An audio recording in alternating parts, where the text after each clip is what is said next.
You have undergone laparoscopic surgery but आप still anxious है कि मेरी प्रेगनेंसी होगी कि नहीं होगी।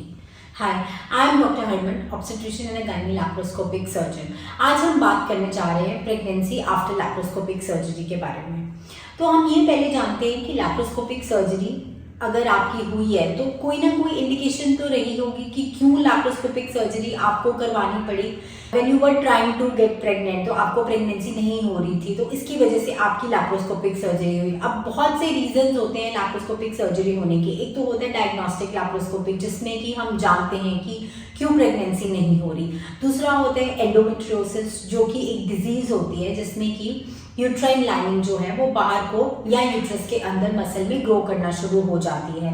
और तीसरा होता है कि या तो कोई फाइब्रॉइड्स थे जिसकी वजह से आपकी प्रेगनेंसी नहीं हो रही थी। तो अगर इन रीजंस की वजह से लैप्रोस्कोपी हुई है तो प्रेगनेंसी के कितने चांसेस हैं। तो काफ़ी सारी स्टडीज हुई हैं जिसमें कि ये पाया गया है कि जिन लोगों को एंडोमेट्रियोसिस था और उनकी प्रेगनेंसी आफ्टर एंडोमेट्रियोसिस सर्जरी के बाद कितने % चांसेस थे कि उनकी प्रेगनेंसी हुई।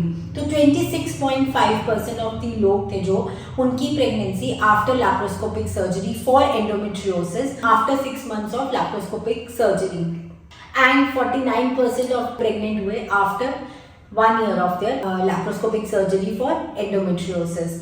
अब ये जानते हैं कि अगर आपकी लैप्रोस्कोपिक सर्जरी हुई है तो नेचुरल कंसेप्शन के कितने चांसेस हैं, यानी कि आपको IVF कराए बिना अपने आप प्रेगनेंसी होने के कितने चांसेस हैं। तो नेचुरल कंसेप्शन के चांसेस हैं 42% आफ्टर आपकी लैप्रोस्कोपिक सर्जरी होने के बाद।